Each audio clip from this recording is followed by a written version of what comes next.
We're very happy to have our next guest join us on the program. It is Bryce Vine. Welcome back to San Francisco. I feel welcomed. Yes, we were just chatting off camera. It's only your second time here. Yeah, weirdly enough. I'm fascinated by that because I definitely want to touch on a lot of Bay Area connections and things that you have done and have talked about. But anyway, it's such a musical second time. city. It's such an artsy city that I feel bad about that. But for some reason, we've only stopped here.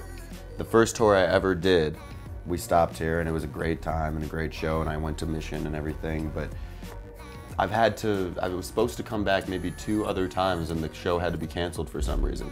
And I'm like food poisoned today, and I'm feeling like maybe I'm just supposed to just tough it out and get through it. It's such a, I don't know why things keep going wrong every time I try to come back here. I thank you, by the way, for participating in this because you are not feeling well. Of course, man, I wanted to. And some food didn't agree with you from... Yeah, in Missouri, man. Very different languages. Thank you. How's everybody in San Fran tonight? There's a lot of touch points here. You have talked about your love of Third Eye Blind. Yep. First time you picked up a guitar, you were a young boy into punk and pop punk music, Blink-182, but Rancid, also from the East Bay. Yep. You did a collaboration or feature with G-Eazy years ago. Green Day, Brain Stew on one of your tracks. Dang, I didn't realize how big a fan I was of San Fran. What was that like being from SoCal and getting that kind of influence?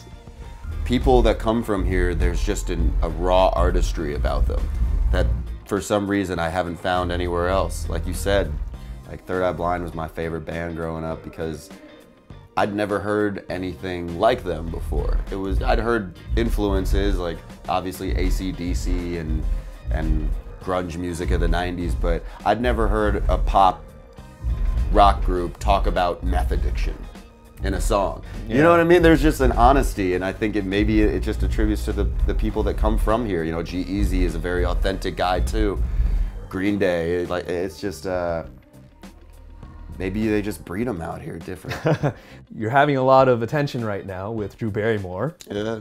Congratulations on that. Thanks, man. It's a track that you talked about where it's trying to shine a light on just being positive about your personality and the way you are. It's not necessarily about Drew Barrymore or anything. It's more, that song specifically is about, I tried to write a love song that didn't have to do with looks, basically. Okay. You know, it was like, how do you talk about somebody who's special? I've never really heard it. I mean, I look back on pop songs where they talk about you, Bruno Mars, you're beautiful just the way you are.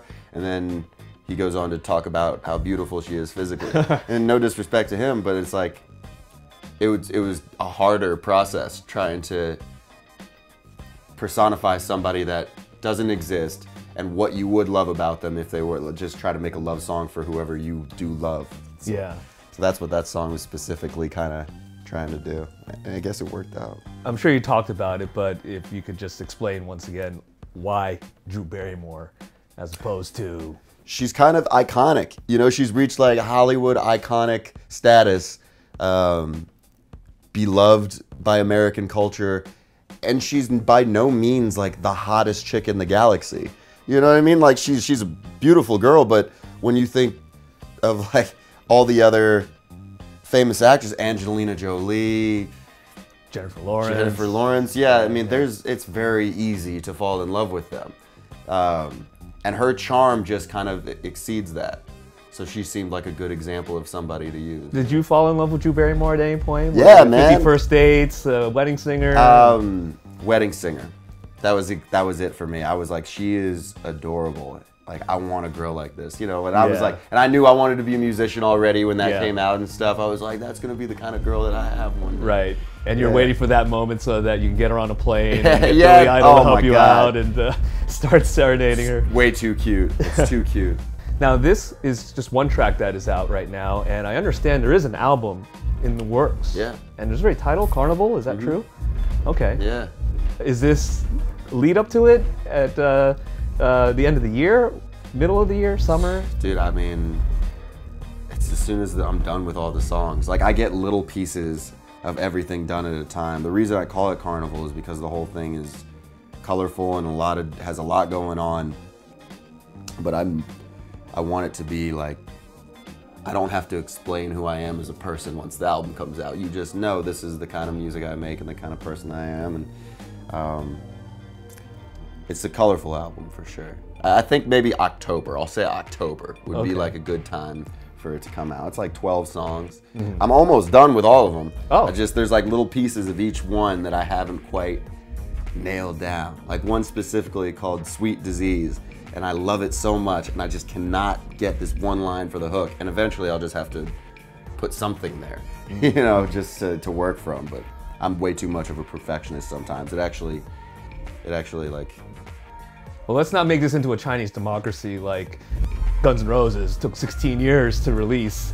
I don't know. Did they really? I didn't know that. Yeah. Oh, well then I don't feel so bad. Axl Rose took his sweet old time releasing that one. It was been going on since the 90s, and I think it was the mid-2000s that he's like, all right, take it.